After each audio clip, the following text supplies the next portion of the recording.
Hello, welcome back to the Nobleman Piper. I'm John.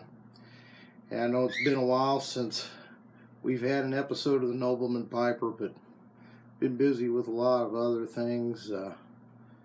Things going on with the family, things going on with work, and just haven't had the time to really do a good review. And or anything related to the pipe hobby, but thought I would take a little time today and go ahead and do another pipe related video. I want to thank all my subscribers. Really appreciate everybody hanging out with me. Now you probably noticed that I've been doing videos on AM radio at night. Normally when I'm smoking my pipe, I like to play around with the AM radio. It's just another hobby of mine, and really like to share it with everybody. So I've been posting some videos of radio stations far away, I guess, that I've been hearing at night for your listening pleasure. And you know, maybe it's something you might find interesting, maybe it's something you don't find interesting, but if you do find it interesting, I urge you to grab you an AM radio at night and just kind of spin the dial and see what you can pick up. All sorts of neat stuff, like Grand Ole Opry. There's Zoomer radio there in Canada. I think it's in Toronto, and they got plenty of oldies. And I've heard some other retro type broadcasting on there. I heard French Canadian stations. It's pretty neat. I do enjoy it. But without further ado, let's start talking about pipes again here. Not smoking a pipe at the moment, but I did earlier. I smoked some Penzance in this beautiful model 1610 Kirsten. It's a very special pipe to me. My wife bought this for me for Christmas of 2017. It's dedicated to one single pipe tobacco, which was also purchased for me at the same time, and that's Esoterica's Penzance. And I don't really smoke it that often. And opened up the jar, and I kind of looked at it. Looked a little different to me this morning when I opened up the jar, and upon closer examination, it noticed some little crystals in there. So you know it's good when you got the crystals, and boy was it ever good. And this pipe, it smokes it great. This is definitely like a cornerstone pipe in my collection. I absolutely love it. Not just because my wife bought it for me, but because it's beautiful and it smokes great. I'm a big fan of the Kirsten pipes. Eventually we're going to do a review video on this pipe as well as the two other Kirstens I have in my collection. Again, it's the model 1610. It's kind of pricey. You can get it from Kirsten.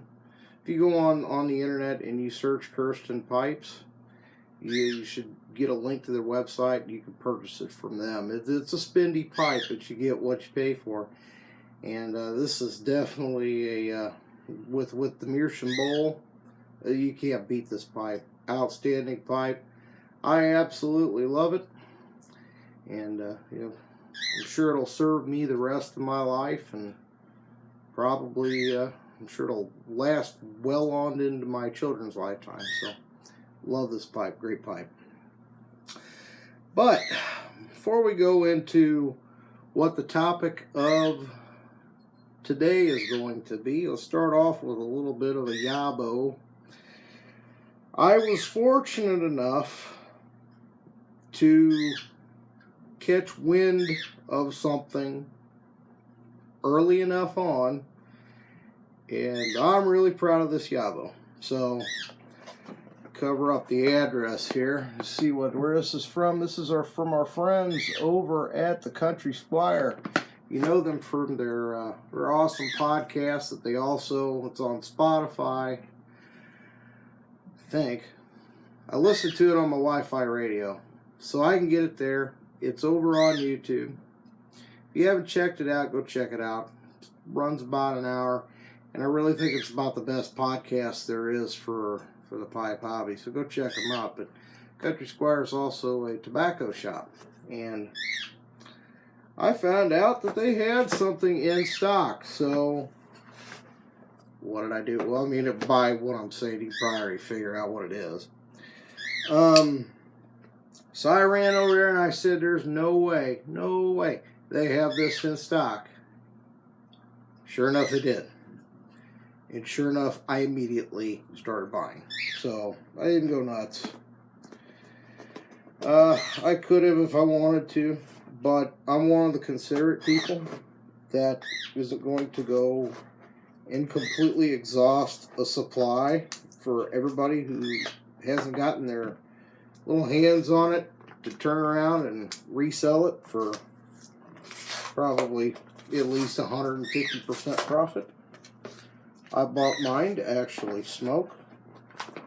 Here's the part where it takes me 20 minutes to get into the box. Let's see here. Oh yeah. My wife bought my Penzance on eBay. You know how that goes. So, in order to get anything esoterica, you've got to time these drops right. And you can't just wait around. I mean, this is you got to go do it now or you're not going to get any. I found out about this drop about an hour after somebody else mentioned it. And they still had some things available. And they had Dorchester, which I have not tried. I love Virginia Periques and Virginia blends. So we're going to try that. And then I also got some Dunbar. Haven't tried that either. I probably would have bought it in the 8-ounce bags, except they didn't have any. So I got it in the tins. And you know what? That's perfectly fine. Unfortunately, it looks like I got, I don't know if this will even turn up on there. See the little slice lines? I guess this was on the top of the pile. So,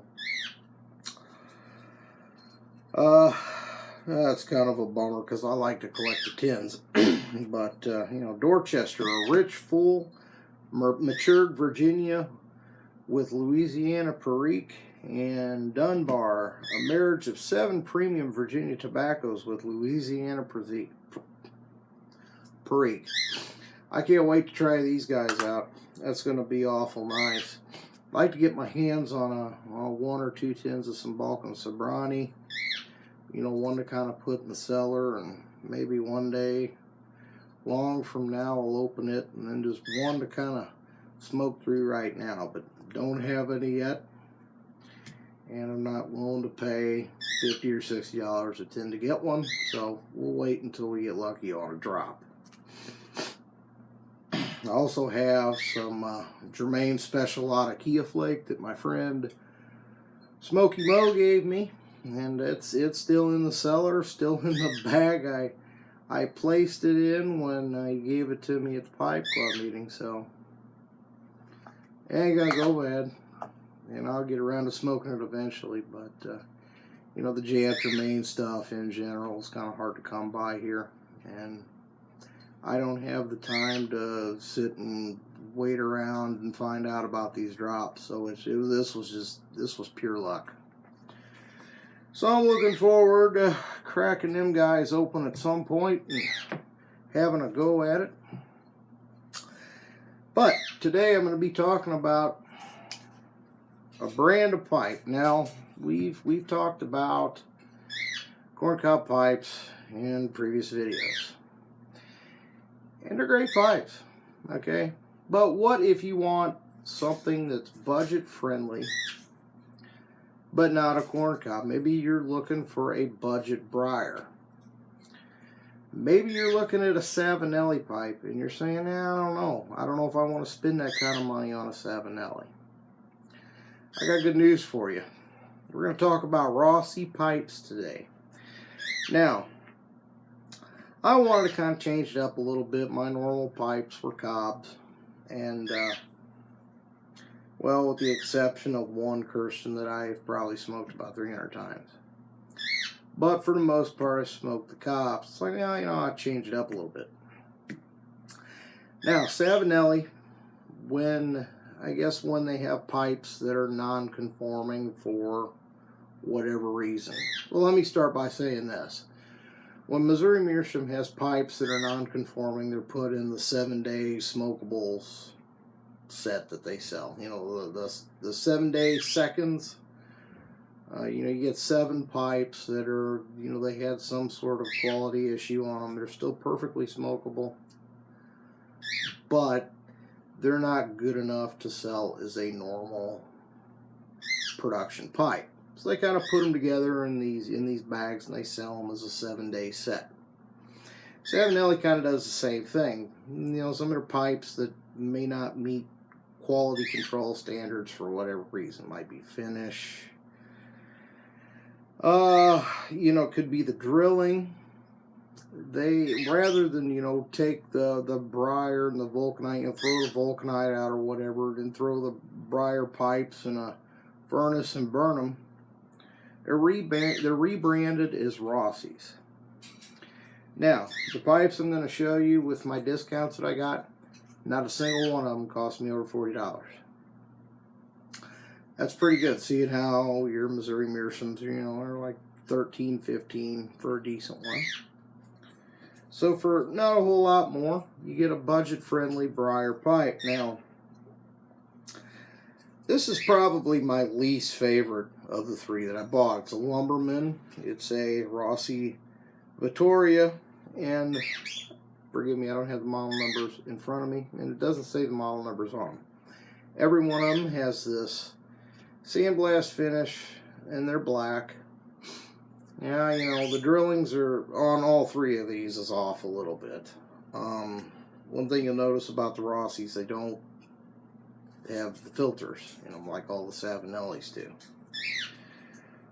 This is the Lumberman shape, and it's been a pretty good pipe. They all have. I mean, this is more of a long-term review of them, I guess. I've had them for a little while.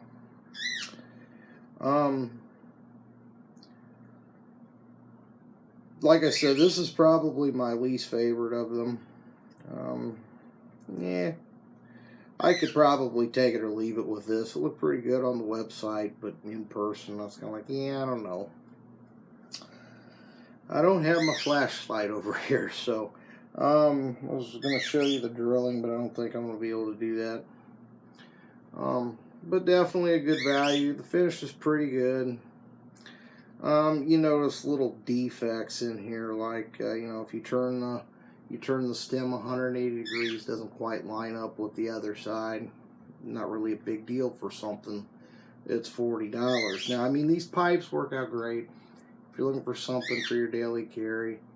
Maybe, you know, when you have a break or you have a chance to go smoke, you don't really want to, you know, destroy a nice pipe, you know, with hands that may be not as clean as you'd like for them to be. So they work out great for that. This is probably my second favorite. This is the Rossi Vittoria Canadian, and this one's got a little bit of a chip in the side of it. I mean, I don't know if it was a bad spot in the briar or it kind of flew out of the sander or what the deal was, but that's probably what caused this one to get thrown in the Rossi pile. And it's got a nice long shank on it. Again, no filter.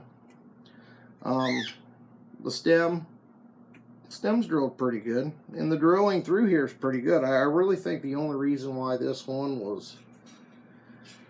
ended up being a Rossi's because of this little chip right here, but it does not affect the way it smokes. I will say the second time that I smoked it, I noticed the black finish, start to bubble up a little bit, and I kind of wiped it, and it dulled it up right there. But again, I wasn't trying to buy anything fancy or super nice. I was just looking for something that was going to work, you know, for just kind of a everyday throw around pipe. And it works well with that.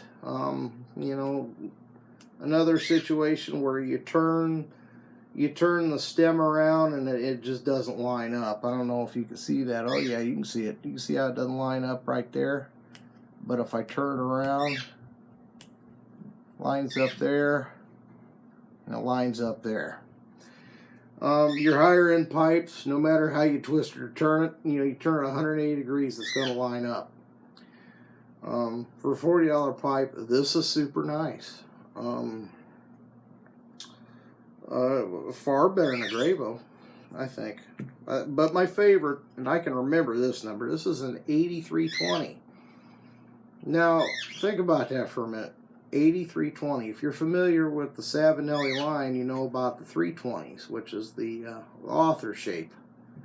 There you go. We have a Savinelli 320 that just didn't quite make the cut for being a Savinelli, so it got turned into a Rossi. And, you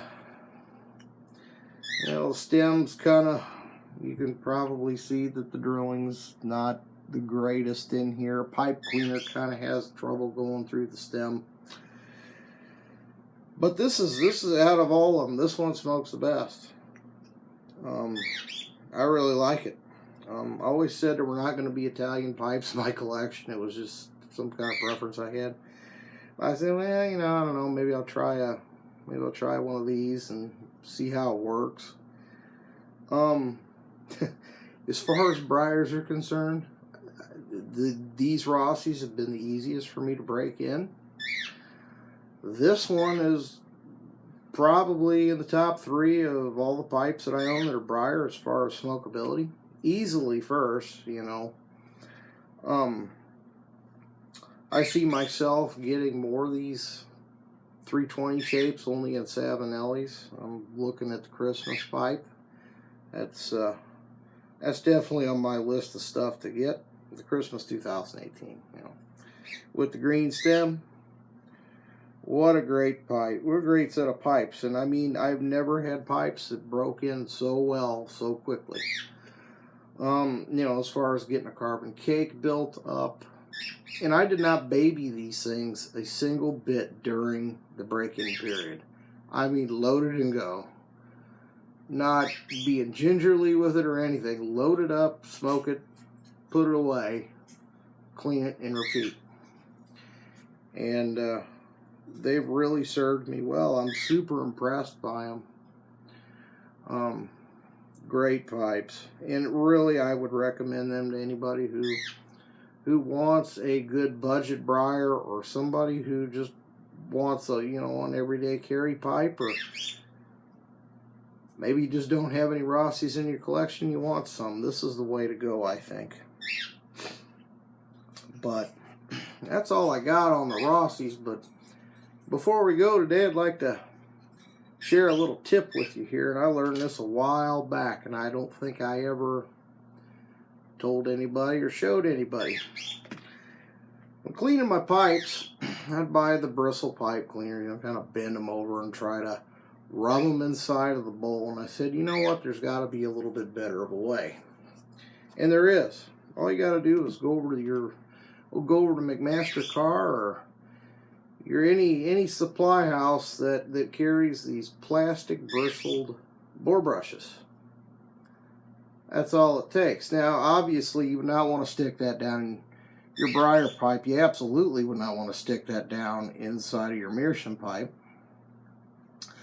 That could get kind of gnarly. I've tried grinding those off. It doesn't work. You just end up melting the bristles and you're back to square one. But if you want to make a good brush for cleaning out the bowls on your pipes, you take one of these and you bend it like that. Not a complete 180. I'd say 150 to 160. You get a bend like that. Put that in your pipe. You can give her a twist, and she comes out clean. Works great. First time, every time.